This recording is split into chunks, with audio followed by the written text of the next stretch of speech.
வணக்கம். நீங்கள் இணைந்திருப்பது அக்கினியின் தமிழ் செய்திகளுடன். முதலில் இலங்கையின் நேற்றுமதி வருமானம் அதிகரிப்பு வெளியான தகவல். மட்டக்களப்பு வாகரையில் கோர விபத்து, 2 இளைஞர்கள் பலி. உள்ளூராட்சி சபைகளில் தமிழ் தேசிய பேரவை யாருக்கு ஆதரவு வெளியானது அறிவிப்பு.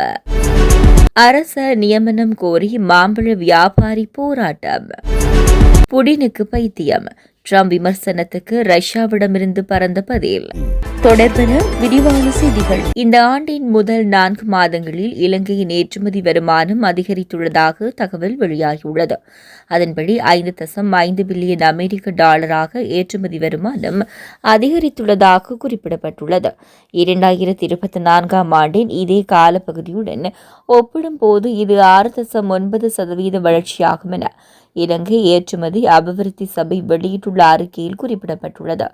இதேவேளை குறித்த காலப்பகுதியில் பதிவான மொத்த ஏற்றுமதி வருமானம் 5583.25 மில்லியன் அமெரிக்க டாலர் என தெரிவிக்கப்பட்டுள்ளமை குறிப்பிடத்தக்கது.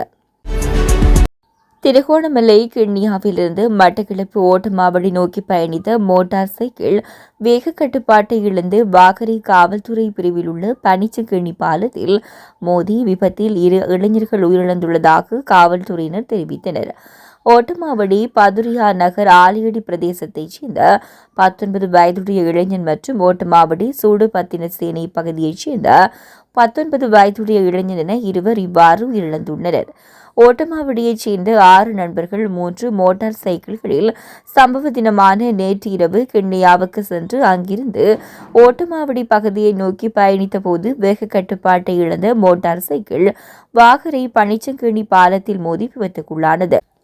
இதில் 2 இளைஞர்கள் படுகாயமடைந்த நிலையில் வாகரை வைத்தியசாலைக்கு கொண்டு சென்ற நிலையில் உயிரிழந்தனர். வாழைச்சேனை ஆதார வைத்தியசாலையில் சடலங்கள் பிரேத பரிசோதனைக்காக ஆதார வைத்தியசாலை பிரேத அறையில் வைக்கப்பட்டுள்ளது. இது தொடர்பான மேலதிக விசாரணைகளை வாகரை போக்குவரத்து காவல்துறையினர் மேற்கொண்டு வருகின்றனர். தமிழர் தாயகத்தில் உள்ளூராட்சி மன்றங்களில் கூடிய ஆசனங்களை பெற்று அல்லது சமமான ஆசனங்களை பெற்றிருப்பின் கூடுதல் வாக்குகளை பெற்ற தமிழ் தேசிய கட்சிகளுக்கு மாநகர முதல்வர் மற்றும் தவிசாளர் தெரிவுகள் தொடர்பில் தமிழ் தேசிய பேரவை ஆதரவு வழங்கும் என தெரிவித்துள்ளது. அதேபோன்று உள்ளூராட்சி மன்றங்களில் 2வது நிலையில் கூடிய ஆசனங்களை பெற்ற அல்லது சமமான ஆசனங்களை பெற்றிருப்பின் கூடுதல் வாக்குகளை பெற்ற தமிழ் தேசிய கட்சிகளுக்கு பிரதி முதல்வர் மற்றும் உபதவிசாளர் தெரிவுகள் தொடர்பில் ஆதரவு வழங்கும் எனவும் அறிவித்துள்ளது. தமிழ் தேசிய பேரவை என்று வெளியிட்டுள்ள ஊடக அறிக்கையில் இவ்வாறு குறிப்பிடப்பட்டுள்ளது. திருகோணமலையில் உள்ள கிழக்கு மாகாண ஆளுநர் செயலகம் முன்பாக அரசு நியமனம் கோரி பட்டதாரியொருவர் நேற்று தனிநபர் போராட்டத்தில் ஈடுபட்டுள்ளார். மாம்பழ வியாபாரி போன்று கோட்ஷூட் அணிந்து தனிநபர் போராட்டத்தில் தனது பட்டத்தை கையில் எடுத்து போராட்டத்தில் குதித்தார். கிண்ணியாவைச் சேர்ந்த குறித்த பட்டதாரி தெரிவிக்கையில் அரசு துறையில் தனக்கு நியமனத்தை வழங்குமாறும் கலைப்பட்டத்தை இல்லாமல் ஆக்குங்கள் உட்பட கோரிக்கைகளை முன்வைத்து போராட்டத்தை முன்னெடுத்ததாக தெரிவித்தார்.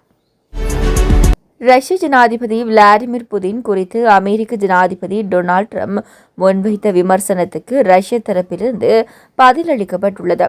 இந்நிலையில் புடின் முற்றிலும் பைத்தியமாகிவிட்டார் என ட்ரம்பின் கோபம் மிகுதியாக உணர்ச்சி வசப்பட்டதன் காரணமாக தெரிவித்திருக்கலாம் என்று ரஷ்ய ஜனாதிபதி மாளிகை குறிப்பிட்டுள்ளது. இருப்பினும் உக்ரைன் அமைதி பேச்சுவார்த்தைகளை தொடங்க உதவியதற்காக அமெரிக்க தலைவருக்கு ரஷ்யா நன்றி தெரிவித்துள்ளதாகவும் ஊடகங்கள் தெரிவிக்கின்றன.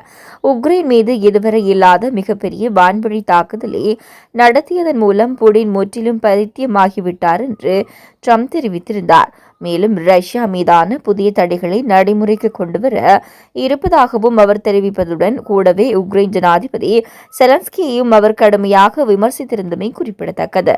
தொடர்ந்து மக்களின் செய்திகளோடு இணைந்திருங்கள். வணக்கம்.